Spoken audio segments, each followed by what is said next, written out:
Lieutenant general Sagat Singh का योगदान 1971 की लड़ाई में कैसा था? वो 71 की लड़ाई में उनका योगदान बड़ा भारी था। देखिए, आपकी फौजें अब आगे बढ़ रही हैं, आपके पास वो बड़ी रिवर्स आ रही हैं, रिवर में पानी है और मेघना वगैरह जो नदियां हैं बड़ी चौड़ी हैं। अब आपको फौज को आगे बढ़ना है, दुश्मन की बॉम्बिंग चल रही है, उनके एयरक्राफ्ट भी आ सकते हैं, उनकी आर्टिलरी चल रही है।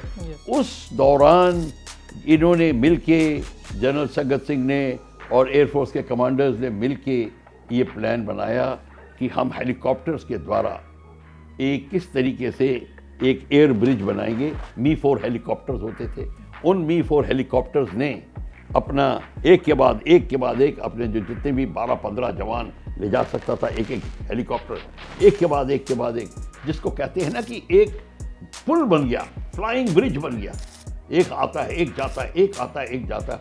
अपनी फौज को, जो रिक्वायर्ड फौज थी, उसका एग्जैक्ट नंबर मेरे को याद नहीं है, वो उसको आगे किया और उन्होंने फिर आगे बढ़कर इतनी क्विकली जब आगे रिवर को क्रॉस कर ली तो फौज का हौसला और बढ़ गया।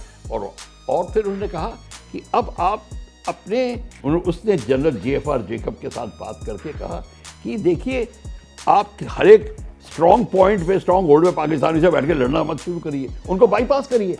आपका एम होना चाहिए ढाका, आप ढाका पर ऑक्यूपाई करेंगे, बात खत्म हो, लड़ाई अपने आप होगी। तो उन्होंने फ्लोइंग वाटर पॉलिसी निकाली, जैसे पानी जब बहता है आप उसको रुकावट करो तो अपना रास्ता ढूंढ लेता है, उस तरह फ्लोइंग वाटर पॉलिसी के तहत उन्होंने ढाका के ऊपर अटैक किया और ढाका को किस तरीके से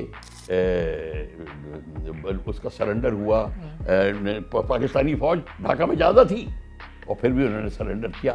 ये जनरल जेकब और का उसमें बहुत योगदान था। जब मैडम गांधी ने शुरू साल के 1971 के बिगिनिंग में कहा कि हमारे को अटैक चाहिए मार्च में, और जो भी है बहस हुई, तो उनको सैम मानेकशॉ ने कहा, देखिए मैडम, अभी हमारी तैयारी पूरी नहीं है, अभी अटैक मत करिए, मॉनसून आएगी, और बांग्लादेश की एरिया के रिवर्स भर जाती हैं, समुद्र की तरह हो जाती हैं, आप मॉनसून के बाद करिए अटैक, और फिर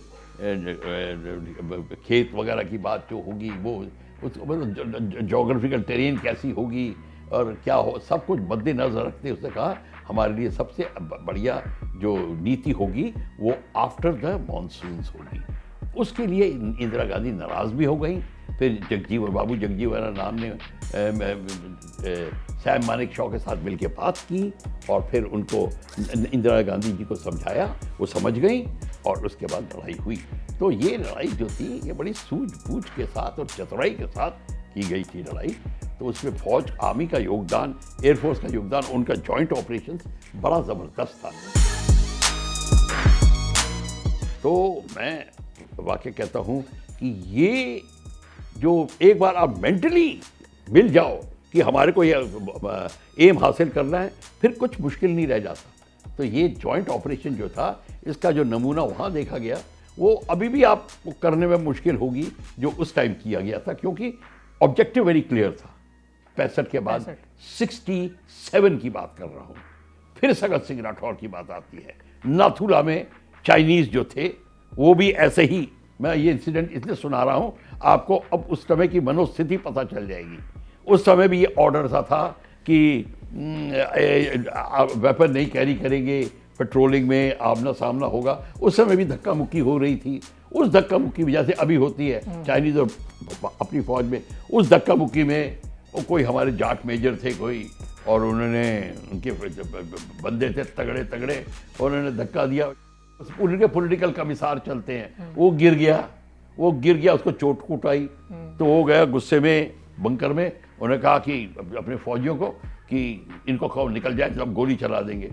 तो मेजर ने उसके बाद हंसी उड़ा दी, बकवास कर रहा है, जो भी भाषा इस्तेमाल की होगी वो नहीं मैं कह रहा, पर क्वेश्चन ये है, उसने गोली फायरिंग खोल दी और हमारे 50 आदमी मार दिए, इंक्लूडिंग मेजर साहब। तो सगत सिंह राठौर डिव कमांडर थे, उन्हीं के डिब में बात हुई। तो उन्होंने कहा ये क्या हो, अच्छा मैं बताता हूँ। इधर बात गवर्नमेंट को पता चल गई। अब ये बात ध्यान से सुनिए, दिल्ली को बात पता चल गई और दिल्ली में फोन आने लगे, रुक जाइए, हम अभी नेगोशिएशन करेंगे, बात करेंगे, ये वो। सगत सिंह राठौर ने कहा मुझे कुछ नहीं पता। आर्टिलरी खोली, 498 लोग मार दिए चाइनीज। 20 साल तक चाइनीज वहां नहीं घुसा। ये होता है काम करने का तरीका। इसकी बात कर रहा हूं। वही गोवा वाला, वही 71 वॉल वाला, उसी की मैं बात कर रहा हूं। अब सगत सिंह राठौर अब ये सब करके वो पॉपुलर थे कि नहीं थे, ये तो दोबारा डिबेट करने की बात है। हिस्ट्री वो तो बहुत देखेंगे क्या होता है, क्योंकि जड़ने वाले भी बड़े होते हैं। लोग अपनी भी तो खिचड़ी पकाना चाहते हैं, उनको उनकी हरकतें पसंद क्यों नहीं आ रही थी। ये भी देश के हित में जो काम कर रहा है, जब उसकी हरकत नहीं आपको पसंद आए तो बात कहीं गड़बड़ है।